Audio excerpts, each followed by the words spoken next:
नमस्कार। आकाशवाणी जयपुर अजमेर से प्रस्तुत हैं प्रादेशिक समाचार।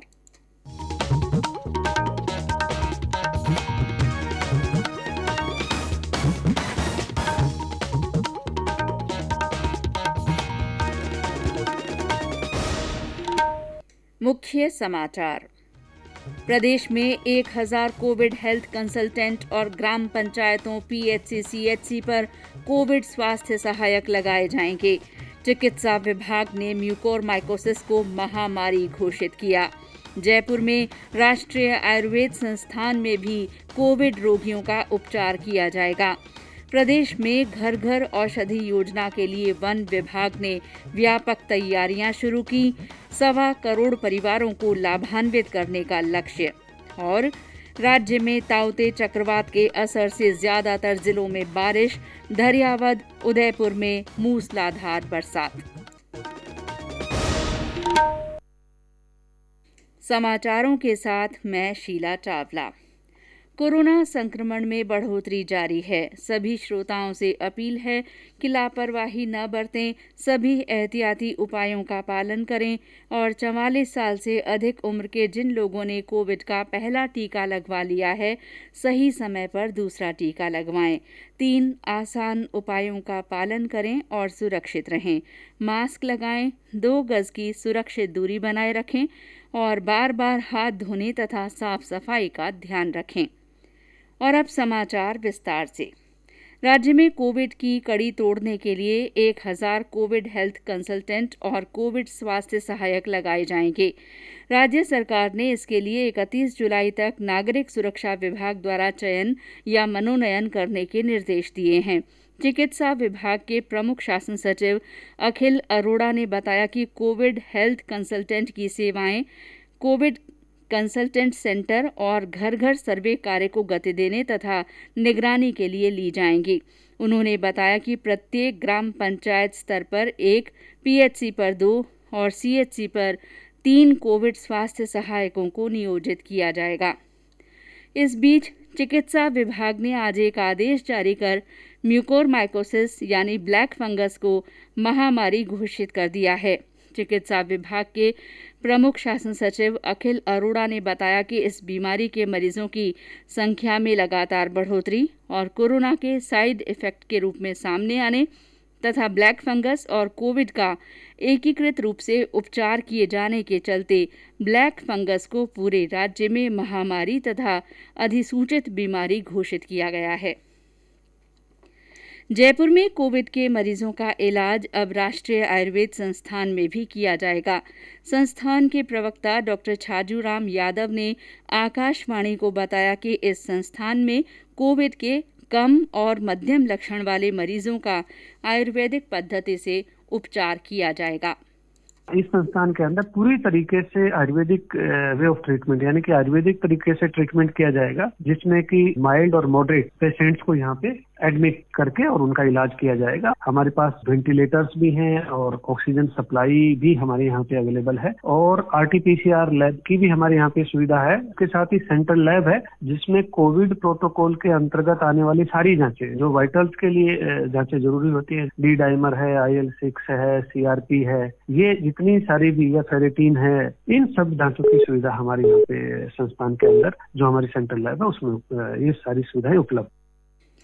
देश में कोविड मरीजों की संख्या लगातार कम हो रही है। संक्रमण से स्वस्थ होने की दर में भी सुधार हो रहा है। स्वास्थ्य और परिवार कल्याण मंत्रालय ने बताया कि कल 3,89,000 से ज्यादा मरीज स्वस्थ हुए हैं। स्वस्थ होने की दर 86.23% हो गई है। कोरोना संक्रमण से अब तक 2,19,00,000 से अधिक मरीज स्वस्थ हो चुके हैं। इस समय 32,26,000 मरीजों का इलाज चल रहा है। देश में कल 2,67,000 से अधिक लोगों में कोरोना संक्रमण की पुष्टि हुई है। इस बीच राज्य में आज नए कोविड संक्रमितों की संख्या कल के मुकाबले घटकर 9,849 दर्ज हुई। जयपुर में सबसे अधिक 2,338 नए रोगियों की पुष्टि हुई है। प्रदेश में आज 16,000 से अधिक मरीजों के ठीक होने के साथ ही कोविड के सक्रिय रोगियों की संख्या घटकर 1,53,126 रह गई है। प्रतापगढ़ जिले के धरियावद विधानसभा क्षेत्र से भाजपा विधायक गौतम लाल मीणा का कोरोना संक्रमण की वजह से निधन हो गया। उनका उदयपुर में इलाज चल रहा था।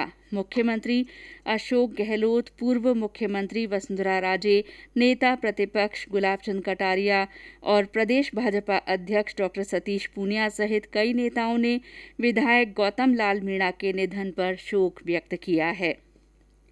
राज्य में आज चौथी ऑक्सीजन स्पेशल ट्रेन पहुंची। राजकोट से ये ट्रेन उत्तर पश्चिम रेलवे के जयपुर मंडल के कनकपुरा स्टेशन पर आई है। ये ट्रेन 3 ऑक्सीजन टैंकर में 57 टन से ज्यादा ऑक्सीजन लेकर आई है। इस बीच प्रदेश में कोरोना संक्रमण से लड़ने और बचाव के लिए सरकार तथा निजी संगठन और संस्थाएं अपने अपने तरीके से जुटे हुए हैं। गृह रक्षा और नागरिक सुरक्षा राज्य मंत्री भजन लाल जाटव ने भरतपुर की वैर पंचायत समिति में जिला स्तरीय प्रशासनिक अधिकारियों की कोविड-19 समीक्षा बैठक ली। उन्होंने आमजन को कोविड प्रोटोकॉल और कोविड वैक्सीनेशन के प्रति जागरूक करने के निर्देश दिए। डीग कुम्हेर विधायक विश्वेंद्र सिंह ने भरतपुर के डीग में 30 बेड के कोविड केयर सेंटर का शुभारंभ किया। उन्होंने आमजन से अपील की कि आमजन कोविड के नियमों का पालन करें और मास्क लगाएं तथा सोशल डिस्टेंसिंग रखें। इसी तरह जयपुर जिले के चाकसू विधायक वेद प्रकाश सोलंकी के प्रयासों से विधानसभा क्षेत्र में कोविड केयर अस्पताल बनाया गया है। उन्होंने बताया कि इस अस्पताल में कोविड मरीजों के इलाज के लिए सभी तरह की सुविधाएं मुहैया करवाई गई हैं। हॉस्पिटल के अंदर हमने ऑक्सीजन कंटेनर पूरे लगा दिए हैं। जितने बेड हैं वहाँ 30 की 30 ऑक्सीजन कंटेनर हैं। हमारे वहाँ ऑक्सीजन सप्लाई के लिए 15 पॉइंट दिला दिए हैं हमने और 50 बेडों की व्यवस्था हमने कर रखी। 50 बेड का हॉस्पिटल हम तैयार कर। वहाँ पर हॉस्पिटल के अंदर वहाँ बैटरी बैकअप नहीं था, हमने जनरेटर वहाँ फिट करा दिया, साइलेंट जनरेटर, जिससे वहाँ बैकअप मिल सके। वहाँ बेड की व्यवस्था करा दी। हम सोच रहे हैं कि जल्दी से जल्दी आईसीयू की भी अगर जरूरत पड़ेगी तो हम जल्दी से जल्दी आईसीयू बेड की व्यवस्था करें। कोरोना पर जीत के लिए झुंझुनू में लगातार भामाशाहों द्वारा सहयोग किया जा रहा है।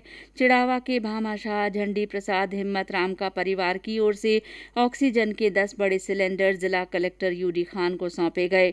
चूरू जिले में सरदार शहर के मालू ट्रस्ट की ओर से 40 कॉन्सेंट्रेटर जिला कलेक्टर को सौंपे गए। सवाई माधोपुर में पुलिस के जवानों को संक्रमण से बचाने और कोविड का उपचार उपलब्ध करवाने के लिए पुलिस लाइन में 10 बेड का कोविड केयर सेंटर बनाया गया है। इसका शुभारंभ पुलिस अधीक्षक सुधीर चौधरी ने किया।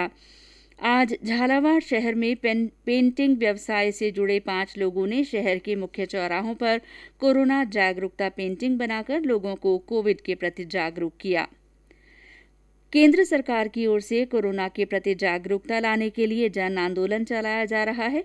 इसी के तहत आकाशवाणी जयपुर के समाचार बुलेटिनों में प्रसारित की जा रही विशेष श्रृंखला जनता का संदेश जनता के नाम में सुनिए हमारे श्रोता का संदेश।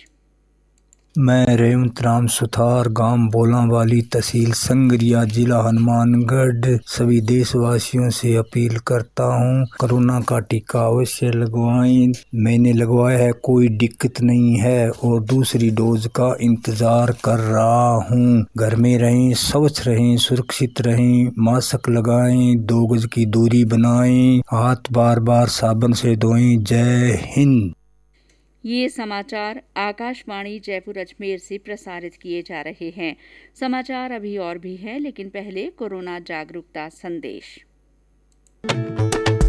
खुद को इससे दूर रखना, सोच समझ कर खुद है परखना, भीड़ भाड़ हो कम या ज्यादा, मास्क सदा चेहरे पे रखना, आपस में 2 गज की दूरी रखनी है इस समय जरूरी। समाचारों में आपका फिर स्वागत है। राज्य सरकार द्वारा लागू की गई घर घर औषधि योजना के लिए वन विभाग ने व्यापक तैयारियां शुरू कर दी हैं। विभाग की करीब 550 पौधशालाओं में तुलसी, गिलॉय, अश्वगंधा और काल मेघ के पौधे बड़ी संख्या में विकसित किए जा रहे हैं। प्रधान मुख्य वन संरक्षक तथा इस योजना के लिए गठित राज्य स्तरीय टास्क फोर्स के सदस्य डॉक्टर दीप नारायण पांडे ने आकाशवाणी को बताया कि इन औषधीय पौधों के उपयोग और संरक्षण के लिए जन चेतना न लाने के वास्ते सभी जिलों में टास्क फोर्स का गठन किया गया है। श्री पांडे ने बताया कि 5 साल की इस योजना में कुल 1 करोड़ 26 लाख परिवारों को लाभान्वित करने का लक्ष्य रखा गया है। इसके अंतर्गत राज्य के प्रत्येक परिवार को हम तुलसी, कालमेघ, अश्वगंधा और गिलोय, इन 4 जातियों के पौधे को हम राज्य की जो 550 से ज़्यादा पौधशालाएं हैं वन विभाग की, वहां पर हम उपलब्ध कराएंगे। घर घर औषधि योजना में 2 खास बातें हैं कि एक तरफ आपको ज्ञान और कौशल का वितरण भी करना है, जानकारी का वितरण करना है, और दूसरी तरफ आपको इन पौधों का वितरण करना है। ये 2 महत्वपूर्ण बातें हैं जिसको हम प्रत्येक परिवार तक ले जाना चाहते हैं। और ये जो 4 पौधे चयनित किए गए हैं, तुलसी, कालमेघ, अश्वगंधा और गिलोय, ये जो आयुर्वेद के 1000 से ज़्यादा पौधे उपयोग हो रहे हैं उनमें श्रेष्ठतम पौधे हैं। गुड़ामालानी से कांग्रेस विधायक हेमाराम चौधरी के विधानसभा की सदस्यता से इस्तीफा देने के बाद राज्य की सियासत गर्मा गई है। सचिन पायलट खेमे के माने जाने वाले चाकसू विधायक वेद प्रकाश सोलंकी ने भी अपनी नाराजगी जाहिर करते हुए कहा है कि राज्य में सत्ता का केंद्रीकरण हो गया है। आज मीडिया से बातचीत में श्री सोलंकी ने कहा कि हेमाराम चौधरी जैसे वरिष्ठ नेता को अगर इस्तीफा देना पड़ रहा है तो ये कांग्रेस के शीर्ष नेतृत्व के लिए सोचने की बात है। इस बीच प्रदेश कांग्रेस अध्यक्ष गोविंद सिंह डोटासरा ने श्री चौधरी को मनाने के प्रयास तेज कर दिए हैं। कल श्री डोटासरा ने एक ट्वीट कर कहा कि ये उनके घर का मामला है और इसे जल्द सुलझा लिया जाएगा। प्रदेश में ताउते चक्रवात के असर से कई स्थानों पर भारी से बहुत भारी बारिश हुई है। मौसम विभाग के अनुसार पिछले 24 घंटों में सबसे ज्यादा 23 सेंटीमीटर बारिश उदयपुर संभाग के धरियावद में हुई है। उदयपुर में लगातार बारिश के बाद पिछोला तालाब को भरने वाली सीसारमा नदी 9 फुट से ऊपर बह रही है। हमारे संवाददाता ने बताया कि बारिश से कई जगह खेतों में पानी भर गया। चक्रवात के उठे तूफान से तेज बारिश हुई जो सुबह तक जारी रही। शहर के भीतरी इलाकों में पानी भर गया। सड़कों पर पेड़ गिरने से विद्युत आपूर्ति कई बार ठप रही। वहीं पहाड़ी एरिया में हुई लगातार बारिश के कारण तथा पूर्व अनुमान के चलते जिला प्रशासन ने पिछोला के 2 गेट को आधा फीट खोल दिए। इधर जाडोल उबेश्वर पहाड़ी एरिया में जोरदार बारिश होने के कारण सीसारमा की नदी सुबह 9.1 फीट व बड़ी तालाब को भरने वाली नहर 6.1 फीट पर चल रही थी। कई रास्ते क्षतिग्रस्त हो गए। हालांकि चक्रवात के कमजोर पड़ने के बाद भी आगामी 2 दिनों तक उदयपुर में बारिश रहने की संभावना है। हरीश पालीवाल, आकाशवाणी समाचार, उदयपुर। सिरोही के माउंट आबू में बारिश और तेज हवाओं के कारण कई जगह पेड़ गिर गए और बिजली के खंभे उखड़ गए। माउंट आबू के पास तोरणा गांव में सामुदायिक भवन के छप्पर उड़ गए। देलवाड़ा क्षेत्र में एक मकान की दीवार ढह गई। चित्तौड़गढ़ जिले में डूंगला में सबसे अधिक 87 मिलीमीटर बारिश दर्ज की गई। जयपुर, अलवर, करौली, धौलपुर, सीकर, झुंझुनू, बीकानेर में भी बारिश हुई है। भरतपुर में बारिश से जनजीवन अस्त व्यस्त हो गया। पाली में कई जगह पेड़ गिर गए। इस बीच मौसम विभाग ने चक्रवात के असर से कल भी भरतपुर जिले में बारिश होने की संभावना जताई है, जबकि बाकी राज्य में मौसम शुष्क रहेगा। और अंत में मुख्य समाचार एक बार फिर। प्रदेश में 1000 कोविड हेल्थ कंसल्टेंट और ग्राम पंचायतों, पीएचसी तथा सीएचसी पर कोविड स्वास्थ्य सहायक लगाए जाएंगे। चिकित्सा विभाग ने म्यूकोरमाइकोसिस को महामारी घोषित कर दिया है। जयपुर के राष्ट्रीय आयुर्वेद संस्थान में भी कोविड रोगियों का उपचार किया जाएगा। प्रदेश में घर घर औषधि योजना के लिए वन विभाग ने व्यापक तैयारियां शुरू कर दी हैं। योजना में 1.25 करोड़ परिवारों को लाभान्वित करने का लक्ष्य है। और राज्य में ताउते चक्रवात के असर से ज्यादातर जिलों में बारिश हुई है। धरियावद और उदयपुर में मूसलाधार बरसात के समाचार हैं। इसी के साथ प्रादेशिक समाचार बुलेटिन समाप्त हुआ। नमस्कार।